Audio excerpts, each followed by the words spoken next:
Olá, meus amigos, olá, minhas amigas do Legislação Integrada. Aqui quem fala é o professor Bruno Valente. Nossa conversa de hoje é sobre o informativo de número 1104 do STF.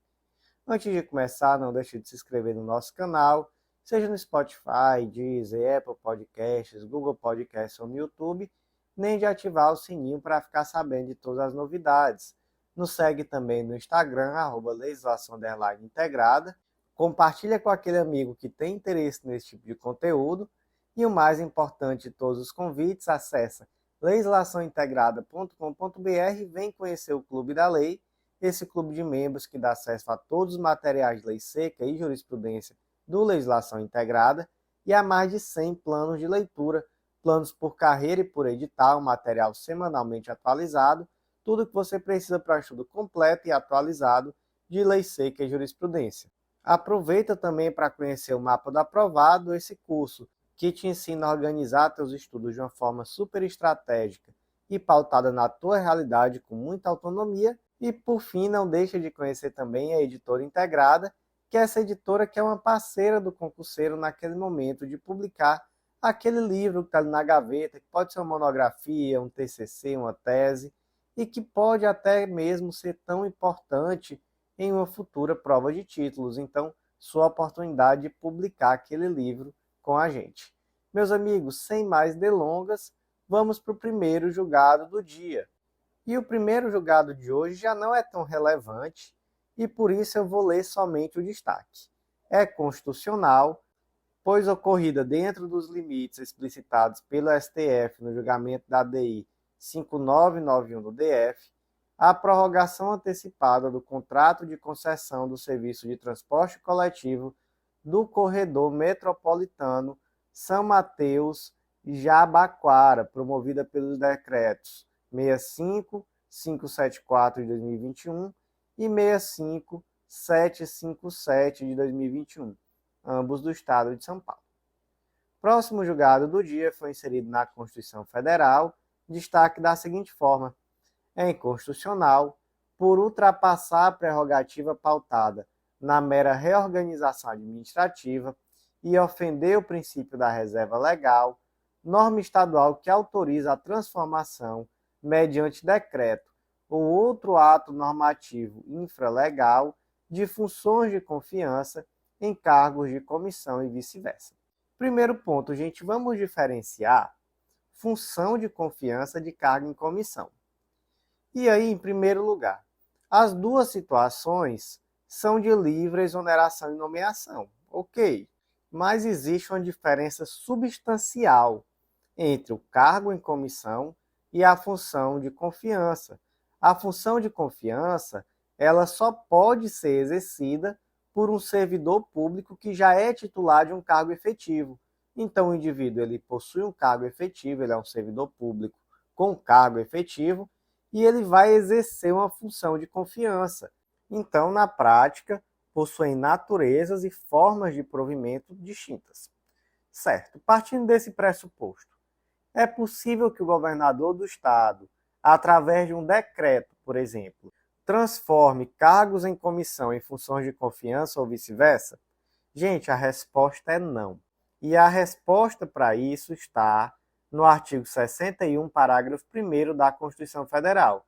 São de iniciativa privativa do Presidente da República as leis que disponham sobre a criação de cargos, funções ou empregos públicos na administração direta e autárquica ou aumento de sua remuneração.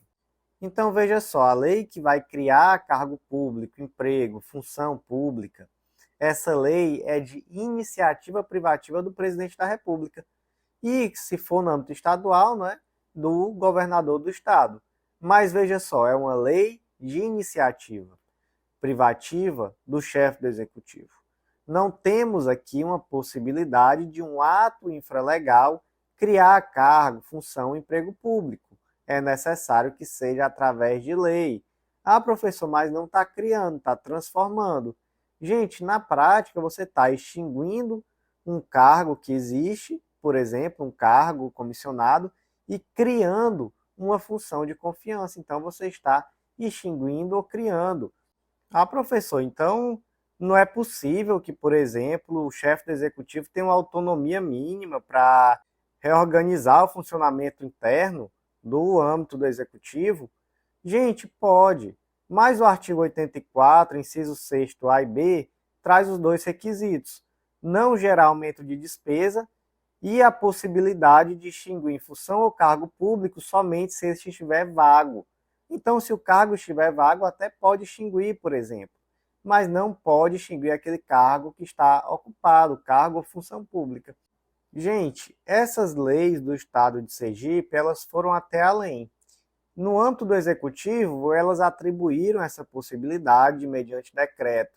O governador transformar cargo em comissão em função de confiança, etc., mas também trouxe essa possibilidade, por exemplo, para o presidente do Tribunal de Contas do Estado, no âmbito da organização interna do Tribunal de Contas. Então, mesmo se aplica, não é? Nesse caso, também teria que ter lei. Não se pode criar cargo público, criar função de confiança, senão através de lei. Então, como é que ficou aqui o destaque? É inconstitucional por ultrapassar a prerrogativa pautada na mera reorganização administrativa e ofender o princípio da reserva legal, norma estadual que autoriza a transformação, mediante decreto ou outro ato normativo infralegal, de função de confiança em cargos de comissão e vice-versa. Próximo julgado do dia, inserido na Lei 6880 de 1980, Estatuto dos Militares, temos aqui dois destaques. O primeiro é formalmente constitucional, por não desrespeitar a exigência de lei complementar prevista no artigo 142, parágrafo 1º da Constituição Federal, a Lei nº 13.954 de 2019, que alterou o Estatuto dos Militares. Segundo destaque, a linha B do inciso 2A do artigo 106 e os parágrafos 1º, 2º e 3º do artigo 109 do Estatuto dos Militares, ambos com redação dada pela Lei 13.954 de 2019, que modificaram as regras atinentes ao direito de reforma de militares temporários por incapacidade definitiva para o serviço ativo das Forças Armadas, são materialmente constitucionais e não afrontam o direito à igualdade, à responsabilidade objetiva do Estado ou o princípio da proibição do retrocesso. Gente, então aqui dois pontos fundamentais. O primeiro diz respeito ao artigo 142, parágrafo 1º da Constituição Federal, que diz o quê? Que lei complementar estabelecerá as normas gerais a serem adotadas na organização, no preparo ou no emprego das Forças Armadas.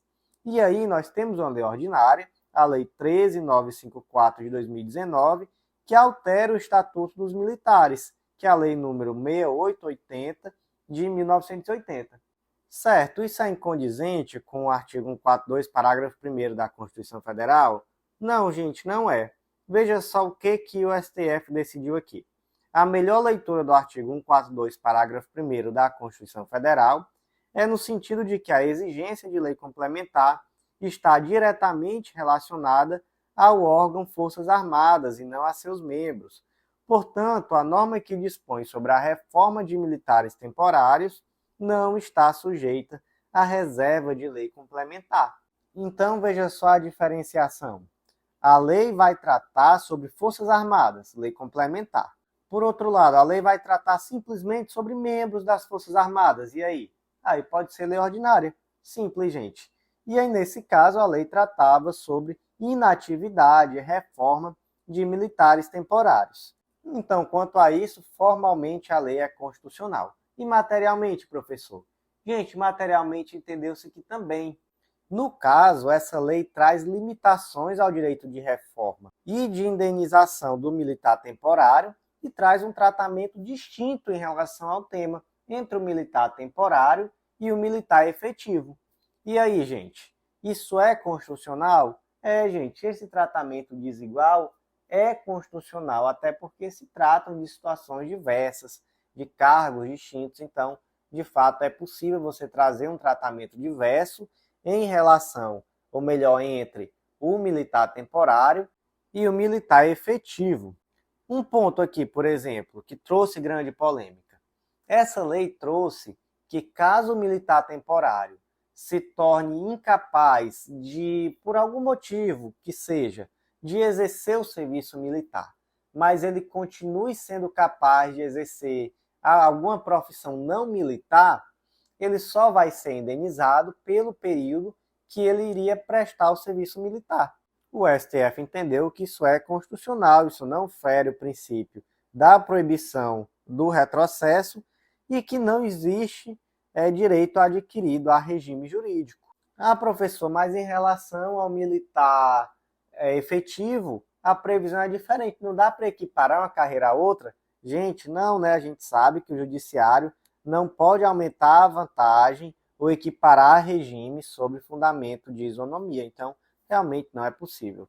Então, gente, como é que ficaram aqui os dois destaques? Primeiro, que é formalmente constitucional por não desrespeitar a exigência de lei complementar prevista no artigo 142, parágrafo 1º da Constituição Federal, a Lei 13.954 de 2019, que alterou o Estatuto dos Militares, e segundo, que a linha B do inciso 2A do artigo 103 e os parágrafos 1º, 2º e 3º do artigo 109 do Estatuto dos Militares, ambos com redação dada pela Lei 13.954 de 2019, que modificam as regras atinentes ao direito de reforma dos militares temporários por incapacidade definitiva para o serviço ativo das Forças Armadas, são materialmente constitucionais, não afrontam o direito à igualdade, à responsabilidade objetiva do Estado ou o princípio da vedação do retrocesso.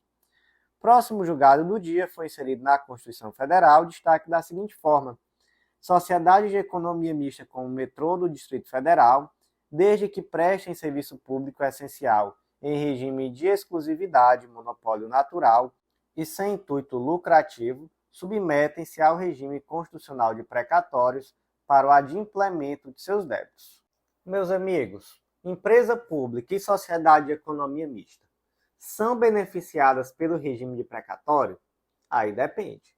Se for uma empresa pública ou sociedade de economia mista que desenvolve a atividade econômica em regime concorrencial, ela não é beneficiada. Então, por exemplo, vamos pensar aqui na Petrobras, uma sociedade de economia mista que ela atua em regime concorrencial. Então, ela realmente não vai ser beneficiada pelo regime de precatório.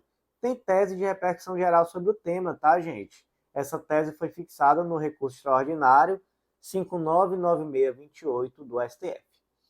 E se, por outro lado, for uma prestadora de serviço público em regime não concorrencial, e aí como é que fica? Aí, gente, nesse caso, ela vai sim ser beneficiada pelo regime de precatórios. Tá bom, esse ponto ok. Aí vem a pergunta, e o metrô do Distrito Federal? Como é que fica? Ele vai ser beneficiado? Existe uma posição antiga. Lá em 2020, por exemplo, a primeira turma do STF entendeu que não. Saiu no informativo, foi o informativo 984 do STF, mas a posição atual é que sim. Inclusive, naquele mesmo ano, a DPF 524 já definiu isso, e agora, em 2023, novamente, um julgamento dessa mesma DPF, em julgamento virtual, finalizado agora no dia 21 de 8 de 2023, reafirmou. E aí, alguns argumentos. Um dos bons argumentos para isso é que se trata de um serviço público essencial e que ele não concorre com as demais espécies de transporte coletivo. Então é meio que um monopólio natural. Segundo ponto é o de que esse tipo de investimento em metrô, ele demanda um grande investimento do poder público, que vai desde de desapropriações até bilionários subsídios.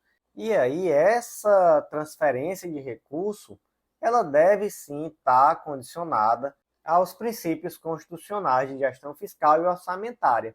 E isso inclui, inclusive, o regime de precatórios. Então, e aqui falando já especificamente do metrô do DF, ele deve sim ser beneficiado pelo regime de precatórios. Então, destaque do julgado: sociedades de economia mista como o metrô do DF, desde que prestem serviço público essencial em regime de exclusividade, o monopólio natural e sem intuito lucrativo, submetem-se ao regime constitucional de precatórios para o adimplemento de seus débitos. Próximo julgado do dia inserido na Constituição Federal, destaque da seguinte forma: configura omissão normativa quanto às obrigações referentes à ativação do Fundo Amazônia, em patente inobservância do artigo 225, parágrafo 4º da Constituição Federal de 1988, o inadimplemento dos deveres constitucionais de tutela do meio ambiente pela União, materializado na ausência de políticas públicas adequadas para a proteção da Amazônia Legal e na desestruturação institucional daquelas formuladas em períodos antecedentes. Gente, qual é o debate aqui? Qual foi o problema? Nos anos de 2019 e 2020, o Poder Executivo emitiu uma série de decretos que revogaram o decreto 6527 de 2008, que estava vigente até então, extinguindo comitês e paralisando o trabalho de combate ao desmatamento na floresta amazônica. E aí, na prática, houve uma alteração do modelo de governança do combate ao desmatamento, um retrocesso na tutela ambiental. E aí, gente, aqueles países que tinham se comprometido a fazer doações para o Fundo Amazônia acabaram suspendendo essas doações, até porque já não existia mais uma ação do Poder Executivo no sentido de proteger a floresta. E aí, o que o STF entendeu sobre esses decretos? Entendeu que eles são inconstitucionais, que eles marcam um retrocesso da tutela ambiental, que descumpre, por exemplo, a Convenção sobre Mudanças Climáticas de 92, o Protocolo de Quioto, o Acordo de Paris, dentre várias outras. E também normativas nacionais, tá? Por exemplo, a Política Nacional de Mudança do Clima e etc. Então se entendeu que esses decretos que extinguiram esses comitês e passaram a prejudicar o combate ao desarmamento, eles são inconstitucionais. Então, gente, como é que ficou aqui o destaque? Configura omissão normativa quanto às obrigações referentes à ativação do Fundo Amazônia, em patente inobservância do artigo 225, parágrafo 4º da Constituição Federal de 88, o inadimplemento dos deveres constitucionais de tutela do meio ambiente pela União, materializado na ausência de políticas públicas adequadas para a proteção da Amazônia Legal e a desestruturação institucional daquelas formuladas em períodos antecedentes. Próximo julgado do dia foi inserido na Constituição Federal e é uma tese, a tese fixada na ADI 7380 do Amazonas, e essa tese ficou da seguinte forma: é inconstitucional, por violação do artigo 132 da Constituição Federal, a criação de órgão ou cargos jurídicos fora da estrutura da Procuradoria do Estado, em funções de representação judicial, consultoria ou assessoramento jurídico de autarquias e fundações públicas estaduais. Temos, gente, aqui o princípio da unicidade de representação. O que diz o artigo 132 da Constituição Federal? Os procuradores dos estados e do DF, organizados em carreira, na qual o ingresso dependerá de concurso público de provas e títulos, com participação da OAB em todas as fases, exercerão a representação judicial e a consultoria jurídica das respectivas unidades federadas. Gente, então aqui temos a unicidade de representação do Estado pela Procuradoria do Estado, ou do DF também, né? Pela Procuradoria do DF. O artigo 69 da ADCT, ele até trouxe que é permitido ao Estado manter aquelas consultorias jurídicas separadas das Procuradorias Gerais ou Advocacias Gerais, desde que na data da promulgação da Constituição tenham órgãos distintos para essas respectivas funções. Então, aquilo que já existia, até que ainda pode permanecer existindo, aquilo que já existia no caso, quando da promulgação da Constituição de 88, mas que já não é possível criar novos órgãos de representação diversos daqueles órgãos que seriam a Procuradoria do Estado ou a Advocacia do Estado. E aí, gente, sobre o tema, eu trouxe muita jurisprudência, muita mesmo, está lá no material escrito, não deixem de dar uma lida. Então, por exemplo, a ADI 4843, que traz que é inconstitucional a lei estadual que cria cargo em comissão de consultor jurídico, coordenador jurídico ou assistente jurídico. Cargos esses com função de prestar assessoria jurídica para órgãos da administração pública. Então, tudo isso é inconstitucional. É inconstitucional também, por exemplo, dispositivo da Constituição Estadual que prevê que a representação judicial pela PGE é somente do Executivo. Foi na DI 5262. Então, gente, vários outros julgados, todos muito importantes. Então, não deixem de dar uma lida boa no material escrito. Como é que ficou aqui essa tese? É inconstitucional por violação do artigo 132 da Constituição Federal a criação de órgão ou de cargos jurídicos fora da estrutura da Procuradoria do Estado, com funções de representação judicial, consultoria ou assessoramento jurídico de autarquias e fundações públicas estaduais. Próximo julgado do dia, inserido na Constituição Federal, destaque da seguinte forma: é constitucional por não caracterizar investidura em cargo público nem formação de novo vínculo jurídico concomitante com a inatividade, norma estadual que permite o aproveitamento transitório e por prazo certo de policiais militares da reserva remunerada em tarefas relacionadas ao planejamento e assessoramento no âmbito da Polícia Militar ou para integrarem a segurança patrimonial em órgão da administração pública. Gente, o caso concreto aqui trata de uma legislação do estado do Maranhão, mas que na verdade vários estados do Brasil adotam em sentido igualzinho. Lá no Ceará, por exemplo, é algo que já existe há bastante tempo. Então, lá no Ceará, temos o batalhão patrimonial da Polícia Militar, que via de regra são aqueles militares que já estão na reserva, e aí eles voltam, ganham ali um valorzinho para poder trabalhar nos órgãos públicos. Eu digo um valorzinho porque no Ceará é um valorzinho mesmo, tá? Para poder trabalhar ali nos órgãos públicos, fazer a segurança, tanto no período de dia, quanto alguns, inclusive, à noite, para o prédio não dormir sozinho. Então fica, às vezes, 2 militares da reserva, do tal do batalhão patrimonial, dormindo ali naquele prédio público, para impedir que haja uma invasão ou algo do tipo. É interessante no estado do Ceará, porque esses militares, eles recebem um contra-cheque apartado, eles têm até um número de inscrição novo, só para esse batalhão patrimonial. E aí pergunta se isso é constitucional, isso não é, por exemplo, a criação de um novo vínculo jurídico, isso não é a investidura de um novo cargo público, ou mais ainda, isso não é uma cumulação de cargos públicos de forma vedada pela Constituição? Em primeiro lugar, gente, quando se fala de cumulação de cargo público para militar, nós temos as mesmas regras do servidor público civil, não muda nada. Então, são aqueles casos da Constituição em que é possível você acumular, você pode ir até a Constituição e verificar. Então, por exemplo, um cargo técnico e um cargo de professor, 2 cargos da área de saúde com profissão regulamentada, enfim, está tudo lá. No caso do militar, é a mesma coisa.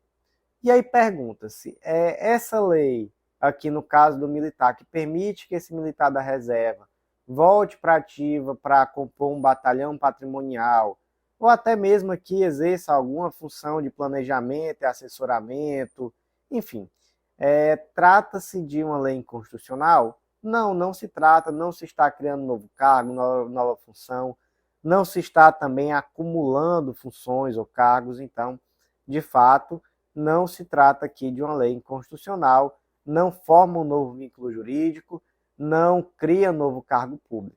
E, gente, esse aproveitamento dos servidores da reserva, dos servidores aposentados, não é exclusividade só das polícias militares, não, tá? Recentemente eu vi, por exemplo, um debate sobre isso acerca do INSS, que estavam estudando essa convocação de servidores aposentados para ajudar a dar vazão aos processos que estavam ali muito acumulados. Gente, como é que ficou aqui o destaque, então? É constitucional por não caracterizar investidor em cargo público, nem formação de novo vínculo jurídico concomitante com a inatividade, norma estadual que permite o aproveitamento transitório e por prazo certo de policiais militares da reserva remunerada em tarefas relacionadas ao planejamento e assessoramento no âmbito da Polícia Militar ou para integrarem a segurança patrimonial em órgão da administração pública. Próximo julgado foi inserido na Constituição Federal e é uma tese, a tese fixada na ADI 6324 do DF, destaque da seguinte forma: é constitucional a disposição do CNJ que prevê a facultatividade da representação por advogado ou defensor público nos centros judiciários de solução de conflitos e cidadania, o tal do SEJUSC. Aqui trata da Resolução 125 de 2010 do CNJ, lá no artigo 11, ela traz que no SEJUSC poderão atuar membros do MP, defensores públicos, procuradores e ou advogados. Então, nessa fase aí pré-processual de atuação perante o SEJUSC, não se previu a obrigatoriedade de representação por advogado ou defensor público. E aí pergunta se isso é constitucional? A STF entendeu que sim, entendeu que nessa fase pré-processual não é necessária, de fato, essa representação por advogado ou defensor público, é na verdade facultativa. Se entendeu que o objetivo da resolução é trazer uma atuação menos burocrática e mais eficiente, e claro, além disso, que tutele direitos, que assegure direitos, mas que isso não está prejudicado pela facultatividade da representação por advogado ou defensor público nessa etapa, que é pré-processual. Então, como é que ficou aqui o destaque? É constitucional a disposição do CNJ que prevê a facultatividade de representação por advogado ou defensor público nos SEJUSCs. Próximo julgado do dia foi inserido na CLT, destaque da seguinte forma: é inconstitucional por violar o princípio da separação dos poderes e a autonomia dos tribunais, iniciativa do Poder Legislativo que cesseia a atribuição dos tribunais regionais do trabalho e do Tribunal Superior do Trabalho, derivada da própria função jurisdicional que lhes é inerente, a estabelecer, alterar ou cancelar enunciados sumulares. Olha só, gente, o que esse trecho da reforma trabalhista lá de 2017 trouxe? Trouxe uma regulamentação com requisitos para que o TST e os TRTs pudessem fixar súmulas, não só fixar, como revisar, cancelar, etc. Então, entrou, de fato, em um assunto que é a interna corporis do tribunal. E olha só que situação, só o TST e o TRT. Então, de fato, aqui, um tratamento totalmente anti-isonômico com os demais tribunais. Então, TJs, TRFs, STJ, STF, para todo mundo, isso é assunto interna corporis. Mas para os TRTs e para o TST, o legislador entendeu que era uma boa ideia criar aqui uma regulamentação sobre como se daria esse tipo de atuação dos tribunais. Gente, eu preciso dizer que isso é inconstitucional? Eu acho que eu nem preciso dizer que isso é mais do que inconstitucional, Então, declarou-se aqui inconstitucional o dispositivo da CLT que tratam sobre esse tema. Foi o 702, inciso 1, a linha F, os parágrafos 3º e 4º. Tudo isso inconstitucional. Como é que ficou aqui o destaque? É inconstitucional por violar o princípio da separação dos poderes e a autonomia dos tribunais, iniciativa do Poder Legislativo que cesseia a atribuição dos tribunais regionais do trabalho e do Tribunal Superior do Trabalho, derivada da própria função jurisdicional que lhes é inerente, de estabelecer, alterar ou cancelar enunciados sumulares. Próximo julgado do dia foi inserido na Constituição Federal e é mais uma tese, a tese fixada na DPF 969 de Alagoas. E, gente, como a tese é um pouco grande, eu vou primeiro explicar aqui a situação e depois, ao final, eu leio a tese, tá? Para não ficar tão repetitivo nem tão grande. Mas só para entender o contexto. Lá em abril de 2022, o governador de Alagoas, que era o Renan Filho do MDB, renunciou para concorrer a uma vaga ao Senado nas eleições de outubro. E aí, com a saída, quem deveria assumir era o vice-governador, que era o Luciano Barbosa. Mas ele já tinha deixado o cargo antes para sair prefeito de uma cidade, da cidade de Arapiraca. E aí, o próximo na linha de sucessão era o presidente da Assembleia Legislativa, mas ele abriu mão e quem assumiu foi o presidente do TJ. Parece que ninguém queria, né? Parecia uma pedra quente, era um jogando para o outro esse governo e não chegou em mim. Se chegasse em mim, eu ficava. Mas, em resumo, teve dupla vacância, né? Governador e vice, então tinha que ter eleição. E aí o problema foi como seria essa eleição. Porque, gente, a Constituição Federal traz um regulamento acerca dessa eleição no caso de dupla vacância, está lá no artigo 81. Vamos ver aqui no âmbito federal. Vagando os cargos de presidente e vice, far-se-á a eleição 90 dias depois de aberta a última vaga. Ocorrendo a vacância nos últimos 2 anos do período presidencial, a eleição para ambos os cargos será feita em 30 dias, depois da última vaga, pelo Congresso Nacional na forma da lei. Parágrafo 2º, em qualquer dos casos, os eleitos deverão completar o período de seus antecessores. E aí vem a primeira pergunta. Esse artigo 81 da Constituição é de reprodução obrigatória pelas constituições estaduais? Não, não é. Não é um modelo vinculado. Então, é possível sim que a Constituição estadual traga um regulamento diverso. Mas existem alguns requisitos mínimos. E são esses requisitos mínimos que a tese fixa. Então, por exemplo, deve ser observada a unicidade da chapa de governador e vice, então tem que ser uma chapa única para governador e vice. Devem ser observadas as condições constitucionais de elegibilidade e de inelegibilidade, então tem que ver lá no artigo 14 da Constituição se esse candidato é elegível ou não, enfim.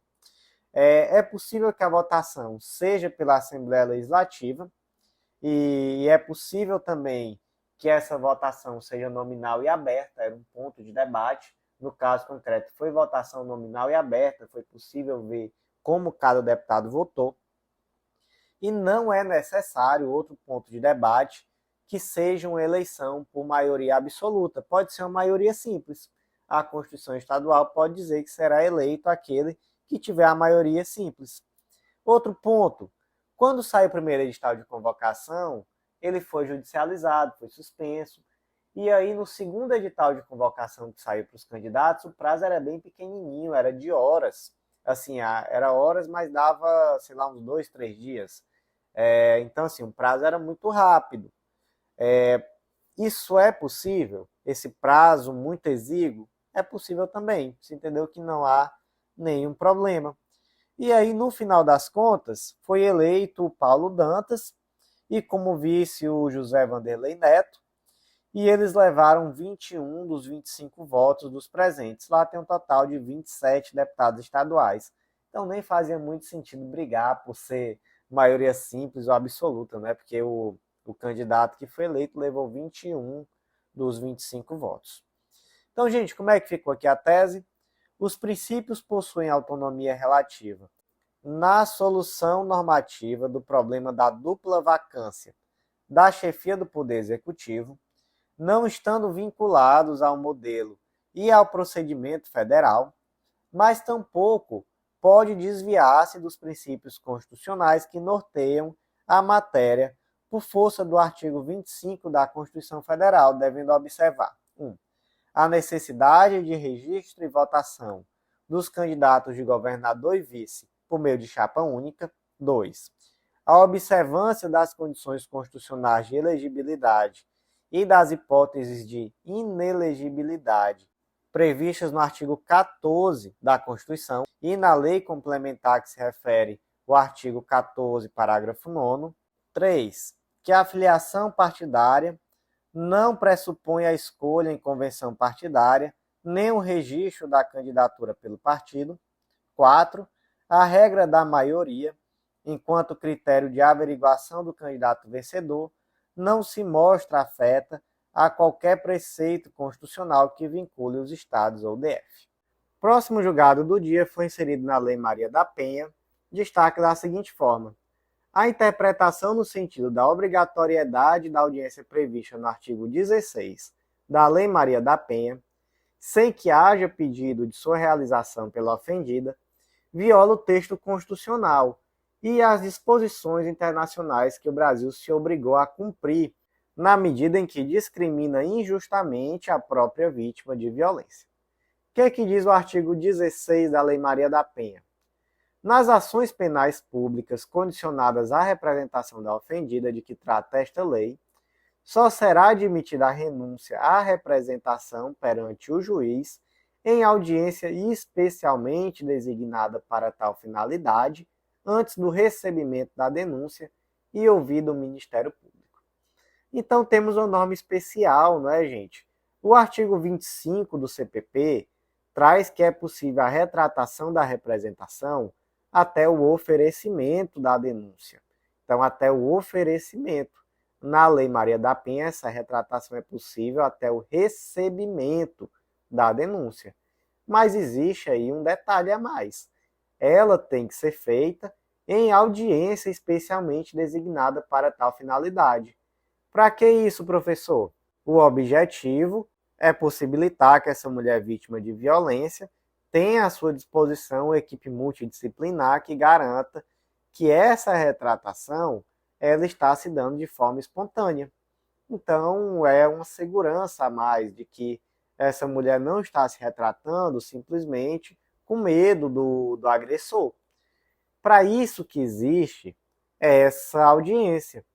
Mas, gente, se essa audiência existe para isso, ela só vai existir quando a mulher tenha se manifestado no sentido de informar que quer se retratar. Não pode o juiz de ofício designar essa audiência, porque senão o efeito é contrário. Fica parecendo uma coação. Em qualquer crime que o indivíduo vai representar na polícia, você representa. E pronto, ninguém vem depois lhe perguntar: ei, você quer se retratar? Ei, agora quer se retratar? Não, representou, pronto. Você pode até o oferecimento da denúncia se retratar, mas ninguém designa a audiência para lhe perguntar se você quer se retratar. Por que que na Lei Maria da Penha, que a finalidade aqui desse dispositivo é ser mais protetivo, por que que na Lei Maria da Penha seria diferente? Por que que nela seria possível designar de ofício essa audiência? E aí, qual seria o efeito disso? Fica parecendo que se está tentando convencer essa mulher que foi agredida, que foi vítima de algum tipo de violência, a se retratar, não fica? Então, de fato, essa interpretação aí, ela não é condizente com a Constituição Federal e nem com o regulamento internacional, os tratados internacionais que o Brasil se comprometeu a cumprir. Não é a primeira vez que o STF decide nesse sentido, nem o STJ. O STJ nós temos, por exemplo, informativo 656 da 5ª Turma do STJ, decisão da 5ª Turma do STJ, né, melhor dizendo. Temos também decisão da 5ª Turma do STJ no informativo 743 e temos também no informativo 766, inclusive fixando ali naquela oportunidade tese repetitiva. É o tema 1167. Então, temos inclusive tese vinculante do STJ nesse sentido. E aqui agora o STF, em sede de ADI, fazendo também o controle de constitucionalidade, declarando que é inconstitucional essa interpretação segundo a qual essa audiência vai ocorrer mesmo que não haja requerimento da vítima. Então, como é que ficou aqui o destaque?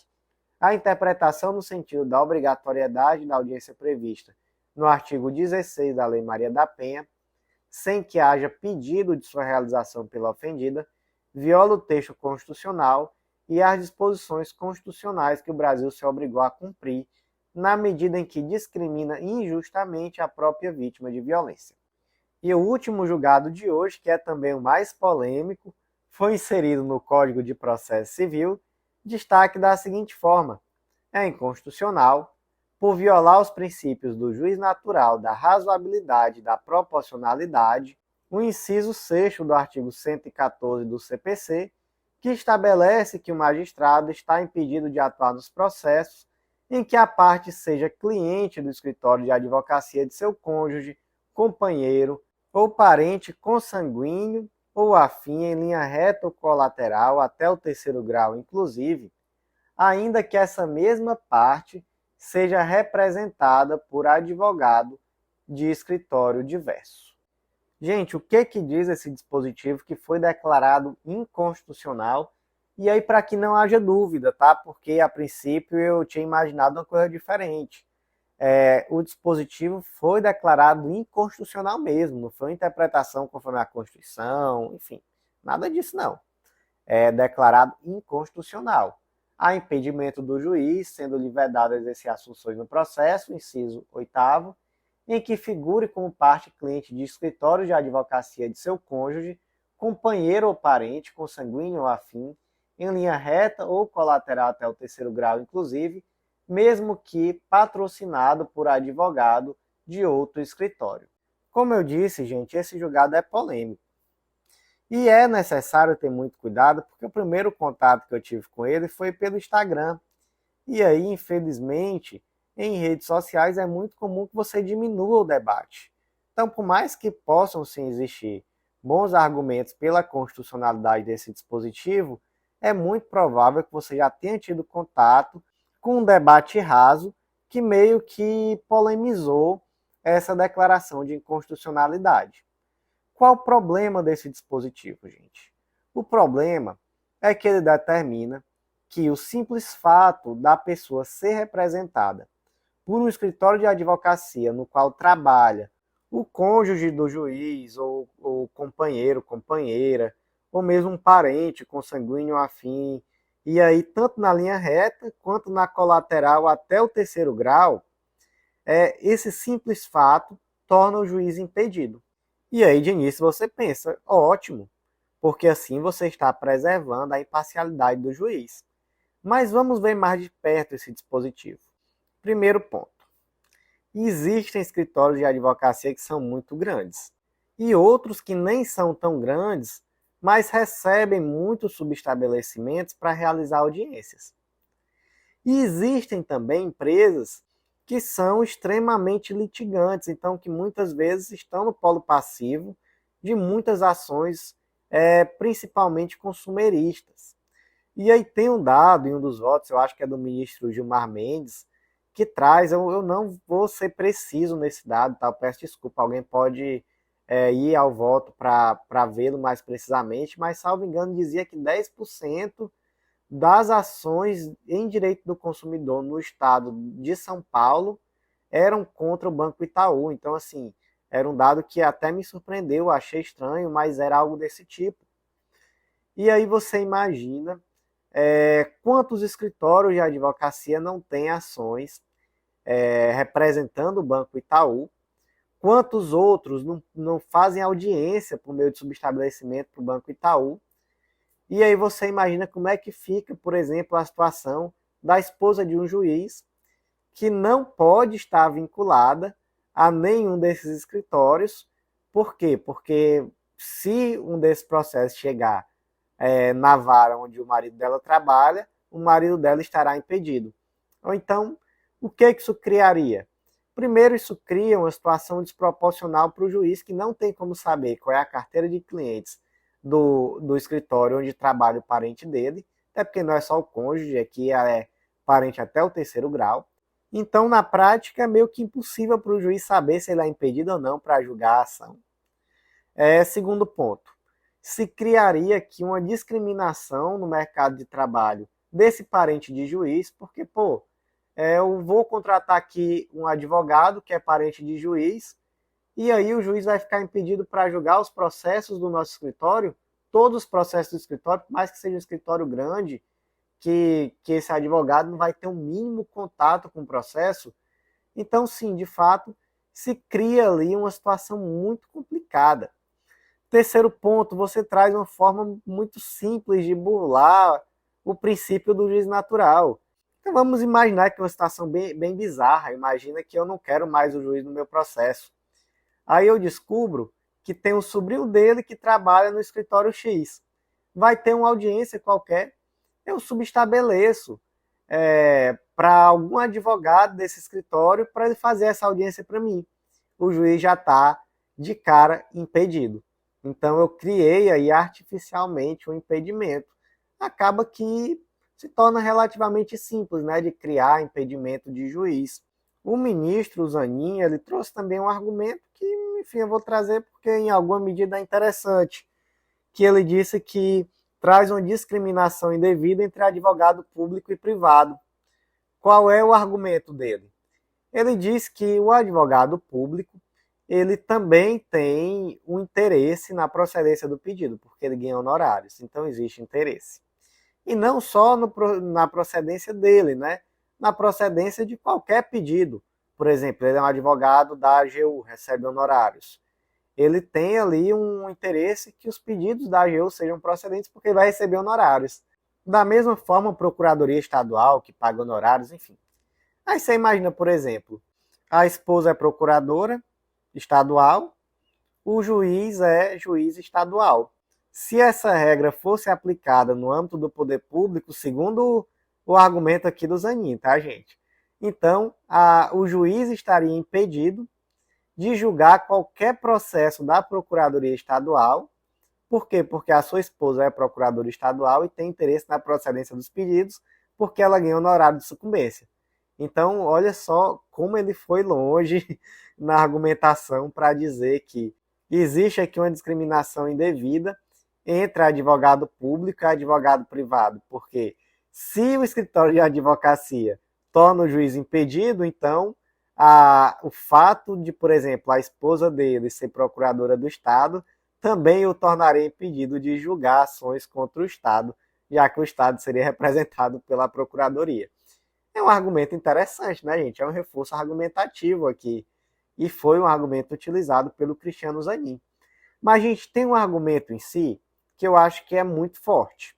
É o argumento de que, naquele caso em que se está clara a quebra da imparcialidade, permanece existindo aqui esse impedimento. Qual é o caso? É o caso, por exemplo, que o cônjuge ou parente ele atua no processo. Então, por exemplo, ele é o advogado do processo. Aí, de fato, permanece existindo o impedimento, com base no inciso 3. Veja só, quando nele estiver postulando como defensor público, advogado, membro do MP, seu cônjuge ou companheiro, ou qualquer parente consanguíneo, afim, linha reta ou colateral até o terceiro grau. E segundo o ministro Gilmar Mendes, com a leitura desse dispositivo, juntamente com o parágrafo 3º, é possível você estender esse impedimento, mesmo naquele caso que o parente ou o cônjuge nem atuou diretamente no processo, mas que mesmo sem atuar diretamente, interferiu de alguma forma. Então, nesse caso, ainda é possível entender pelo impedimento do juiz. O que se julgou inconstitucional foi essa fórmula que abstratamente realmente colocou no bolo muita coisa. Então imagina, um indivíduo trabalha para um escritório que representa o Banco Itaú em ações consumeristas. Tem um monte de ação. Tem sei lá quantas centenas de advogados nesse processo, nesse escritório. E aí o juiz está automaticamente impedido de julgar todos os processos desse escritório. É proporcional? Vendo sobre esse ângulo, de fato, não parece proporcional. Então, como é que ficou aqui o destaque? É inconstitucional por violar os princípios do juiz natural, da razoabilidade e da proporcionalidade, o inciso 8º do artigo 114 do CPC, que estabelece que o magistrado está impedido de atuar nos processos em que a parte seja cliente do escritório de advocacia de seu cônjuge, companheiro ou parente consanguíneo ou afim, em linha reta ou colateral até terceiro grau, inclusive, ainda que essa mesma parte esteja representada por advogado de escritório diverso. Então, meus amigos, por hoje foi isso. Eu agradeço a você que ouviu até o final.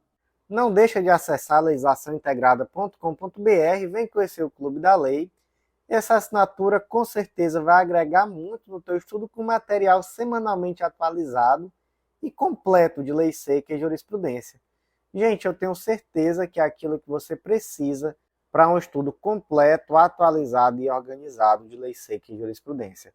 Conhece também o mapa do aprovado, que vai te ajudar a aprender a organizar os teus estudos de uma forma super estratégica e com muita autonomia. E por último, aquele convite, não deixa de conhecer também a Editora Integrada, que é essa editora que nasce como uma parceira do concurseiro e que vai te ajudar a publicar aquele livro que você tem na gaveta. Pode ser um TCC, uma tese, uma monografia, uma dissertação, enfim, aquele livro que está ali na gaveta e que, quem sabe, até no futuro pode ser muito útil em uma prova de título de concurso público. Então, meus amigos, por hoje foi isso. Não deixe de compartilhar esse podcast com aquele amigo que pode se interessar.